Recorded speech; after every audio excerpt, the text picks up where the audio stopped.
Welcome back दोस्तों। आज मैं आपके सामने रिसेंटली रिलीज हुई एक बहुत ही इमोशनल तेलुगु लैंग्वेज मूवी को लेकर आया हूँ। इसका नाम है विमानम, जिसका मतलब है हवाई जहाज। एक्चुअली बहुत पहले इस मूवी को लाने की सोच रहा था, अब जाके टाइम मिला। कहानी बहुत ही सिंपल है। एक अपाहिज बंदा होता है, उसका 8 साल का बच्चा होता है, जिसकी ख्वाहिश ये होती है कि वो कभी न कभी हवाई जहाज पर बैठेगा। तो उस बाप ने किस तरह से अपने बच्चे की ख्वाहिश पूरी की, उसी पर बेस है इस मूवी की कहानी। लेकिन जितना सुनने में सिंपल है उतना है नहीं ये मूवी। कहानी के बीच में इनकी जिंदगी में काफी सारे उतार चढ़ाव आते हैं जो सच में दिल को छू जाते हैं।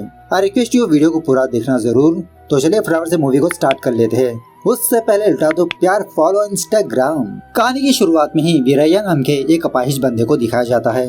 अपाहिज मतलब इसका एक पैर काम नहीं करता और इसी तरह इसके पास 3 चक्कों वाली साइकिल होती है। फिलहाल वीरैया और उसका बेटा राजू एयरपोर्ट के कॉम्पाउंड वॉल के पास खड़े रहते हैं।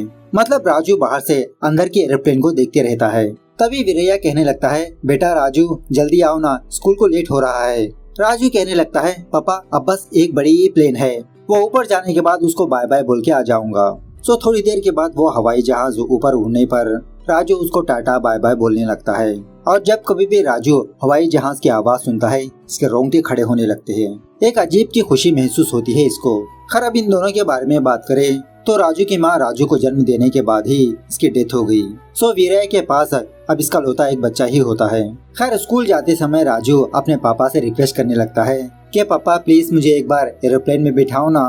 वीरैया कहने लगता है, अरे बेटा जब तुम अच्छे से पढ़ाई करोगे तुम खुद एरोप्लेन में बैठ सकते हो। सच में इस मूवी में बाप बेटी की बातें बहुत ही क्यूट होती है, बहुत ही इमोशनल। ये दोनों एक दूसरे से बहुत प्यार करते रहते हैं। खैर रास्ते के दौरान एक दुकान आने पर वीरैया अपने बच्चे को कुछ पैसे देता है चॉकलेट्स खरीदने के लिए। उस दुकान के पास जाने पर राजू वहाँ पर एक छोटी सी प्लेन को देखकर बिना चॉकलेट को खरीदे उस प्लेन को खरीदता है। वीरैया पूछने लगता है, एक और एरोप्लेन खरीद ली तुमने? राजू कहने लगता है कि एयरपोर्ट में काफी सारे एरोप्लेन होते हैं पापा, हमारा घर भी एक छोटा सा एयरपोर्ट है। उसके बाद वीरैया अपने बच्चे को स्कूल में ड्रॉप करता है। वहाँ से वीरैया एक मंदिर जाता है, मतलब इसका रूटीन का काम होता है। जब वीरैया भगवान से कुछ प्रार्थना करते रहता है तभी एक औरत आकर वीरैया के हाथ में कुछ पैसे थमा देती है, मतलब इसको भिखारी समझकर। जब तक वीरैया उस औरत को बुलाता वो औरत गाड़ी में बैठकर चली जाती है। तो उसी मंदिर के पास कुछ भिखारी होने की वजह से ये पैसे उन भिखारियों को दे देता है। खैर इसके बाद वीरैया अपने काम पर आता है। एक्चुअली वीरैया एक पब्लिक टॉयलेट रन करते रहता है, इसी से इसका और उसका बेटा का गुजारा चलता है। और उसी तरह वीरैया बहुत ही रहमदिल दयालु बंदा होता है। वीरैया के स्पेशली 2 फ्रेंड्स होते हैं। एक बंदे का नाम होता है डेनियल जो एक ऑटो ड्राइवर होता है, दूसरे बंदे का नाम होता है कोटी जो चप्पल सीने का काम करता है। फिलहाल कोटी किसी औरत के घर के पास जाकर खिड़की के थ्रू उस औरत को झांकने लगता है, जबकि वो औरत अपनी साड़ी बदलती रहती है। वो औरत कोटी को देखने से पहले कोटी वापस अपने काम पर आकर अपने काम पर लगा रहता है।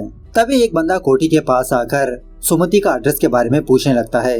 कोटी इस बंदे को सुमति का एड्रेस बताने पर वो बंदा सुमति के पास जाता है। यहाँ पर हमको ये बात पता चलती है कि एक्चुअली सुमति एक प्रोस्टिट्यूट होती है। फिर भी कोटी सुमति से बहुत प्यार करते रहता है। एक दिन सुमति कोटी से पूछ ही लेती है कि आखिरकार तुमको क्या चाहिए, हर बार मुझे ताक-झाक करते रहते हो। कोटी कहने लगता है कि मैं सिर्फ तुमको चाहता हूँ। सुमति कहने लगती है, उसमें क्या है, अगर तुम्हारे पास 1000 रुपए है तो अंदर आ जाओ। कोटी कहने लगता है कि मुझे बस 2 मिनट चाहिए, 200 रुपए दे दूंगा मैं। यह सुनने के बाद सुमति इसको मार मार के भगा देती है। उसके बाद जब कोटी वीरैया और डेनियल के पास आता है, डेनियल कहने लगता है, अरे वो तो पैसों के लिए हर मर्द के साथ सोती है, उसे तुम प्यार कैसे करते हो? वीरैया कहने लगता है, वो क्या तुम्हारी जेब से चोरी कर रही है? उसे जो आता है वो करके पैसे कमा रही है, हर एक की रेस्पेक्ट करना सीखो। खैर उसके बाद वीरैया अपने बेटे को पिकअप कर लेता है उसके स्कूल से। वीरैया, डेनियल, कोटी और कुछ लोग एक स्लम एरिया में अपनी जिंदगी गुजारते रहते हैं। यहाँ पर एक बहुत ही खूबसूरत सा गाना चलने लगता है। खैर वीरैया हर एक भगवान को बहुत अच्छे से मानते रहता है। एक दिन राजू वीरैया से पूछने लगता है, अरे पापा जब भी भगवान दिखता है तो आप क्यों प्रार्थना करने के लिए कहते हो? वीरैया कहने लगता है, हम जो कुछ भी मांगते हैं भगवान ही तो देता है हमको। राजू कहने लगता है, सब कुछ देने वाले को भगवान नहीं पापा कहते हैं। इस तरह से ये बाप बेटे अपनी छोटी सी जिंदगी में बहुत खुश होते हैं। खैर दूसरे दिन राजू के स्कूल में इनकी टीचर APJ अब्दुल कलाम के बारे में कुछ क्लास लेती रहती है और इसी में सारे बच्चों से ये पूछने लगती है कि आप लोग बड़े होकर क्या बनोगे। इसी में राजू कहने लगता है कि टीचर मैं एरोप्लेन का ड्राइवर बनूंगा। तभी इसकी टीचर से राजू को ये बात पता चलती है कि एरोप्लेन चलाने वाले को पायलट कहते हैं। खैर डेनियल के बेटे का नाम आइंस्टीन होता है जो राजू का ही दोस्त होता है, उसका क्लासमेट भी। राजू आइंस्टीन से पूछने लगता है कि प्लेन के ड्राइवर को पायलट क्यों कहा जाता है। आइंस्टीन कहने लगता है कि वो प्लेन को ऊपर ले जाकर प्लेन के लाइट्स ऑन करता है, इसलिए उसको पायलट कहते हैं। उसके बाद सूसू करते वक्त राजू आइंस्टीन से पूछने लगता है कि अगर प्लेन में किसी को सूसू आएगा तो लोग क्या करेंगे। तो आइंस्टीन कहने लगता है अगर बस में सूसू आएगा तो बस कहीं पर रोक देते हैं। अब ऊपर तो कोई रोड नहीं होता ना, इसलिए जब भी प्लेन समंदर के ऊपर से गुजरती है तो एयर होस्टेस प्लेन का दरवाजा ओपन करती है, तो सारे लोग एक के बाद एक जाकर सुसु करने लगते हैं। अगर किसी को पोटी आएगी तो वो पीछे पलट के कर देते हैं। एक्चुअली आइंस्टीन ऐसे बिहेव करते रहता है कि इसको सब कुछ पता है और ये बड़े होकर हीरो बनना चाहता है। खैर स्कूल खत्म होने के बाद आइंस्टीन राजू को लेकर एयरपोर्ट के पास जाता है ताकि राजू को नजदीक से एरोप्लेन दिखाए, लेकिन ऑफकोर्स सिक्योरिटी इन दोनों को अंदर आने ही नहीं देते। खैर राजू कुछ भी गलती करे वीरैया राजू पर हाथ भी नहीं उठाता, बहुत ही प्यार से समझाते रहता है।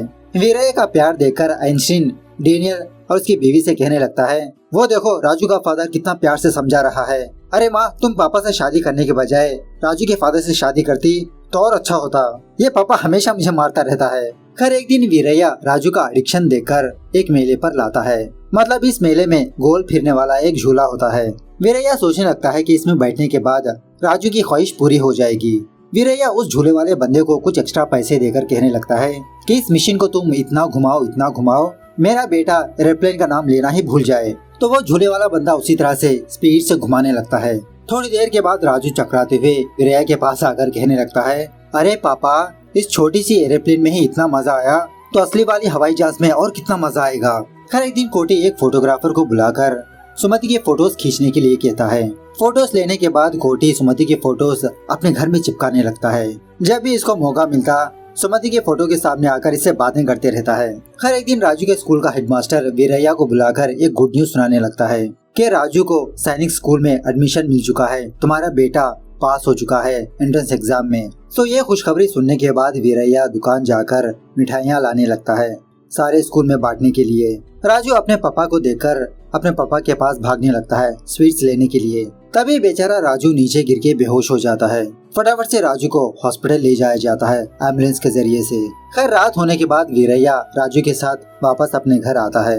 डेनियल कहने लगता है मैंने सुना है राजू स्कूल में गिर गया, हॉस्पिटल का पता नहीं था इसलिए मैं नहीं आ पाया, डॉक्टर ने क्या कहा। वीरैया कहने लगता है कि राजू को कमजोरी है इसीलिए वो नीचे गिर गया, डॉक्टर ने कुछ दवाइयाँ लिख के दी। वापस अपने घर में आने के बाद वीरैया बहुत दुखी होने लगता है। एक्चुअली बात यह है कि उस डॉक्टर से वीरैया को ये बात पता चली कि राजू को ब्लड कैंसर है और वो भी एडवांस स्टेज। अब राजू के पास ज्यादा से ज्यादा 1 महीना है या तो फिर उससे भी कम। ये खबर सुनने के बाद वीरैया क्या ही बता सकते हैं। खैर दूसरे दिन राजू अपने पापा से कहने लगता है कि पापा जल्द से जल्द रेडी हो, मुझे स्कूल जाना है ना।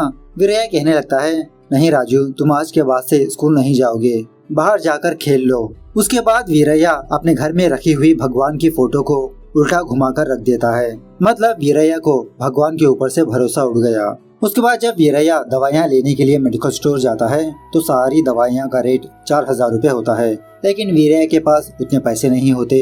कहने लगता है मेरे पास सिर्फ 2000 है। मेडिकल स्टोर वाली लड़की कहने लगती है तो मैं आपको 15 दिन के ही गोलियां दे दूंगी, बाद में 15 दिन के ले लीजिए। इस तरह से वीरैया दवाइयाँ लेकर अपने काम पर आता है। तभी वीरैया ये देखता है कि कॉर्पोरेशन वाले वीरैया के पब्लिक टॉयलेट को फोड़ने का प्लान कर रहे हैं, क्योंकि यहाँ पर रोड एक्सटेंशन होने वाला है। वहाँ के सारे लोग उस ऑफिसर को रोकने की कोशिश करने लगते हैं कि वीरैया का यही एकलौता इनकम सोर्स है, प्लीज सर इसे मत तोड़िए। लेकिन गवर्नमेंट ऑर्डर्स होते हैं तो इस चीज को फोड़ देते हैं। बेचारा वीरैया बहुत ही दुख दर्द के साथ वापस अपने घर आता है। घर आने के बाद देखता है कि राजू घर में मौजूद नहीं, बच्चों के साथ भी नहीं खेल रहा। तो वीरैया एयरपोर्ट के कॉम्पाउंड वॉल के पास आता है कि शायद राजू यहाँ पर हो सकता है, लेकिन राजू यहाँ पर भी मौजूद नहीं होता। इस तरह से जब वीरैया अपनी साइकिल लेकर वहाँ से जा रहा होता है तो उसी जगह पर बेचारा राजू बेहोश पड़ा होता है। राजू को वहाँ पर पड़ा हुआ देख वीरैया बहुत ही मुश्किल के साथ राजू के पास जाकर उसको जगाने की कोशिश करने लगता है। बेचारा राजू अपने आंखें ही नहीं खोलता। जब राजू को एरोप्लेन के उड़ने की आवाज आती है तब जाके राजू अपनी आंखें खोलता है और उड़ते हुए प्लेन को टाटा बाय बाय बोलने लगता है। ये देखकर वीरैया राजू से वादा करने लगता है कि मैं तुमको सच्ची वाली प्लेन में बिठाऊंगा। खैर दूसरे दिन वीरैया एक नेट सेंटर जाता है वही प्लेन के टिकट्स वगैरह पता करने के लिए। तो फ्लाइट के टिकट्स चेक करके वो औरत वीरैया से कहने लगती है कि वाइजैक के लिए 10,000 रुपए लगेंगे। ये सुनने के बाद वीरैया शॉक में रह जाता है घर आकर वीरैया यही सोचने लगता है कि 10,000 रुपए कैसे जमा होंगे। अब इसके पास काम भी नहीं। कोटी और डेनियल से यही बात बताने लगता है कि अर्जेंटली मुझे 10,000 रुपए चाहिए। मुझे पता है तुम लोगों के पास नहीं होंगे, लेकिन कोई रास्ता तो बताओ यार। डेनियल कहने लगता है कि हमको कौन 10,000 रुपए देगा। अच्छा तुम हैंडीकैप का पेंशन लेते हो? वीरैया कहने लगता है नहीं, मैं पेंशन नहीं लेता। मुझे तो एक टांग सही है, दूसरों को 2 पैर नहीं, वो असली हकदार है। लेकिन डेनियल और कोटी वीरैया को एक ऑफिस के पास ले जाते हैं। वहाँ का ऑफिसर वीरैया को देखकर कहने लगता है हाँ तुमको पेंशन आएगी, बस ये फॉर्म फिलअप करना होगा। नेक्स्ट महीने से तुमको पेंशन आना स्टार्ट हो जाएगी। वीरैया पूछने लगता है कि सर हर महीने के बजाय क्या 3 साल का पेंशन एक ही बार मुझे दे सकते हो? अब ये ऑफिसर थोड़ा खड़ूस किस्म का बंदा होता है। कहने लगता है हाँ क्यों नहीं, सीएम के पास जाकर एक जियो लाओ तुम, स्पेशली तुमको 3 साल का पेंशन दे दूंगा। इस तरह से डांटने पर ये तीनों वहाँ से चले जाते हैं। उसके बाद वीरैया किसी जगह पर जाकर किसी बंदे से काम मांगने लगता है। वो बंदा वीरैया को देखकर कहने लगता है अरे यार तुम क्या काम करोगे? वीरैया कहने लगता है पैरों में नहीं, मेरे हाथों में बहुत ताकत है, कुछ भी काम कर लूंगा मैं। सो वो बंदा वीरैया को एक चकला काटने की मशीन के पास ले जाता है। वहाँ का मैनेजर वीरैया के हौसले को देखकर इसको एक अच्छा सा काम देने लगता है कि बैठे बैठे ही चकला काटने का काम। सो वीरैया डेली उस फैक्ट्री में काम करते हुए अपनी मजदूरी लेते रहता है। हर रात में घर आने के बाद जब वीरैया अपना खाना खा रहा होता है तो घर के अंदर इसका बेटा राजू खांसने लगता है। जब भी वीरैया अपना खाना अपने मुंह के पास ले जाता, राजू खांसने लगता है। राजू की हालत को देखकर बेचारा वीरैया बिना खाना खाए सो जाता है। इसको डर लगने लगता है कि कौन से टाइम पर राजू के साथ क्या हो जाए। खैर दूसरे दिन वीरैया अपने फैक्ट्री पर जाकर अपने ओनर से 10,000 रुपए उधार मांगने लगता है। ओनर कहने लगता है ये देखो 4 दिन पहले काम में ज्वाइन किया तभी 10,000 रुपए मांग रहा है, और वैसे भी तुमको 10,000 रुपए क्यों चाहिए? वीरैया कहने लगता है कि मेरी बेटी की ख्वाहिश है कि वो एक बार हवाई जहाज में बैठे। फैक्ट्री का ओनर कहने लगता है मेरा बिजनेस 10 करोड़ का है, मैंने अभी तक अपने बेटे को हवाई जहाज में नहीं बिठाया। अगली बार ऐसी फरमाइश करोगे तो काम से निकाल दूंगा, जाओ जाके अपना काम देखो। दूसरे दिन जब वीरैया खाना खा रहा होता है तभी फैक्ट्री का ओनर वीरैया के पास आकर इसको एक लात मारता है। पूछने लगता है कि 50,000 रुपए कहाँ पर है? कल तुमने मुझसे 10,000 रुपए मांगा और आज फैक्ट्री आते ही 50,000 रुपए चुरा लिया। वीरैया कहने लगता है कि सर मैं क्यों पैसे चुराऊंगा। उसके बाद फैक्ट्री का ओनर वीरैया को लेकर पुलिस स्टेशन जाता है। अब वो इंस्पेक्टर थोड़ा लालची किस्म का बंदा होता है। फैक्ट्री ओनर से कहने लगता है कि मुझे 10,000 रुपए देकर जाओ, उसके मुंह से सच उगलवा दूंगा। तो वह फैक्ट्री ओनर उस इंस्पेक्टर को 10,000 रुपए दे देता है।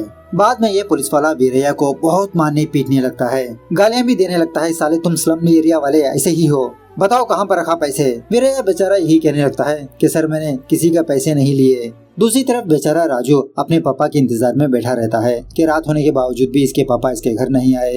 तो आइंस्टीन की माँ राजू को अपने घर ले जाकर इसको खाना खिलाने लगती है। खैर दूसरे दिन वो फैक्ट्री ओनर दोबारा पुलिस स्टेशन आकर उस इंस्पेक्टर से कहने लगता है कि सर एक्चुअली वीरैया ने वो पैसे नहीं चुराए, मेरे बेटे ने ही बिना मुझे बताए ले लिया, आप उसे छोड़ दीजिए।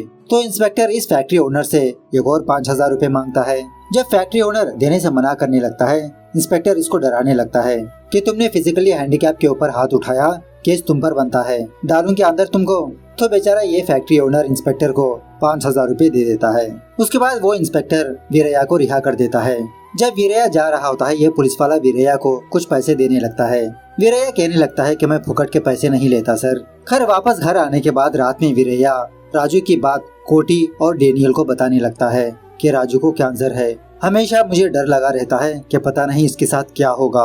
राजू बनने से पहले मुझे इसकी ख्वाहिश पूरी करनी होगी। जब मेरे पिताजी मरे थे मैं तो यही सोचा कि मैं कैसे जिंदगी गुजारूंगा, लेकिन मेरा बेटा मरने के बाद मैं क्यों जिंदा रहूं। भगवान ने हम लोगों को गरीबी दी, लेकिन मेरे बच्चे की उम्र में भी गरीबी दी। इस तरह से इन दोनों के सामने बहुत दुखी होने लगता है। तभी राजू घर से बाहर आकर अपने पापा से कहने लगता है कि पापा मुझे खून आ रहा है। इस तरह से दोबारा बेहोश हो जाता है। राजू को हॉस्पिटल ले जाने के बाद डॉक्टर वीरैया से कहने लगती है छोटा बच्चा है ना, उसकी बॉडी फाइट नहीं कर पा रही, किसी भी वक्त कुछ भी हो सकता है, आप अपना धैर्य मत खोइए। रात होने के बाद डेनियल वीरैया को लेकर एक मेले में जाता है। वहाँ के बंदे से वीरैया के बारे में बताने लगता है कि बाथरूम धोने का काम है ना, वो आप वीरैया को दे दीजिए। अब ये बंदा पहले से ही एक टेंशन में होता है कि जोकर के जैसा परफॉर्म करने वाला बंदा अभी तक आया नहीं। तो ये सुनने के बाद वीरैया इस बंदे से कहने लगता है कि सर मैं एज ए जोकर की तरह परफॉर्म करूंगा, वो पैसे आप मुझे दे दीजिए, मैं बच्चों को अच्छी तरह से हंसाऊंगा।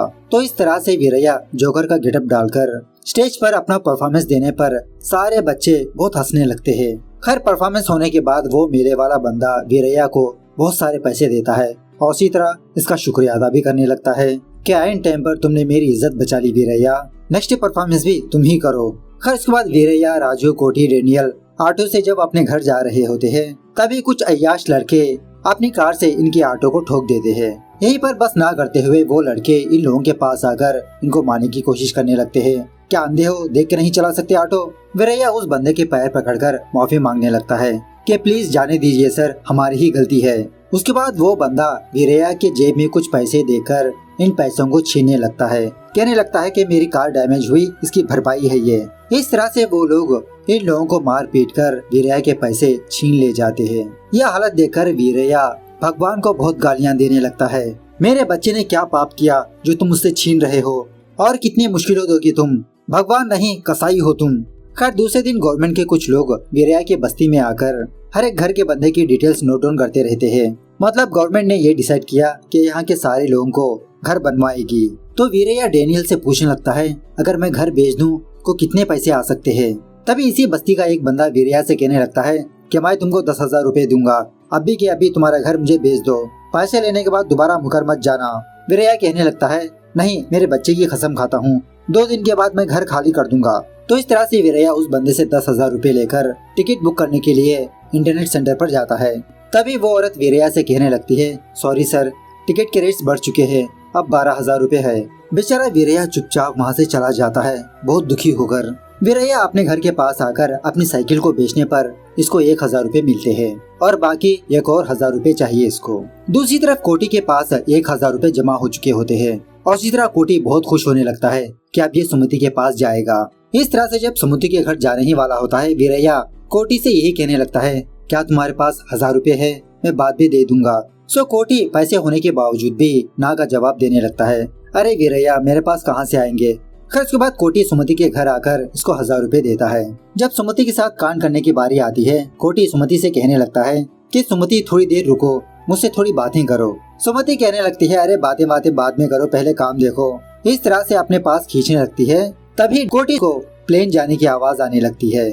इस आवाज को सुनने के बाद कोटी को राजू की याद आती है। कोटी सुमति से वापस अपने पैसे मांगने लगता है। सुमति कहने लगती है अब ये मेरे पैसे है, मैं हरगिज नहीं दूंगी। लेकिन फिर भी कोटी सुमति से पैसे छीनकर वीरैया को बुलाकर उसके हाथ में थमाते हुए कहने लगता है कि ये पैसे सुमति ने दिया। जब सुमति कोटी को मारने के लिए वहाँ पर आती है तो वीरैया सुमति के पैर पड़ने लगता है कि तुम्हारा बहुत बहुत शुक्रिया सुमति, तुमने मेरी मदद की। तो सुमति को कुछ भी समझ में नहीं आता। वीरैया जाने के बाद कोटी से पूछने लगती है कि बहुत सारे मर्द मुझे घुटनों से लेते हुए चेहरे तक देखा, वीरैया एक लौता बंदा है जो मेरे पैर छूने के लिए रेडी था, आखिरकार मामला क्या है। तो कोटी सुमति को सारी बात बताने लगता है। कोटी की अच्छाई देखकर सुमति उसे हक करने लगती है। कोटी सुमति से कहने लगता है कि मैं तुमसे शादी करना चाहता हूँ बस सुमति। खैर दूसरी तरफ वीरैया के हाथ में फाइनली फ्लाइट की टिकट्स आ ही जाते हैं। कोटी और डेनियल वीरैया राजू को एयरपोर्ट ड्रॉप करने के लिए ले जाने लगते हैं।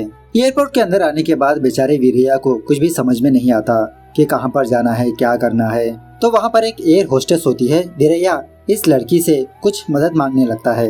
एक्चुअली इस बंदी का नाम मीरा जैस्मिन है, बहुत सालों बाद बड़ी स्क्रीन पर नजर आई। एयर होस्टेस कहने लगती है कि मैं भी उसी फ्लाइट से जा रही हूँ, आप वहाँ पर बैठिए, मैं आपकी मदद कर दूंगी। बाद में वीरैया इस एयर होस्टेस को राजू के बारे में बताने लगता है।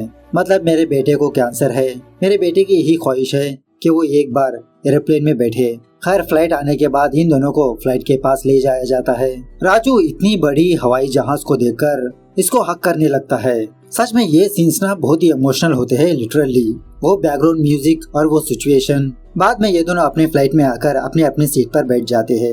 राजू फ्लाइट जर्नी को बहुत एंजॉय करने लगता है, लेकिन हवाई जहाज हवा में जाने से पहले ही राजू मर चुका होता है। बेचारे वीरैया को कुछ भी समझ में नहीं आता, बहुत दुखी होने लगता है।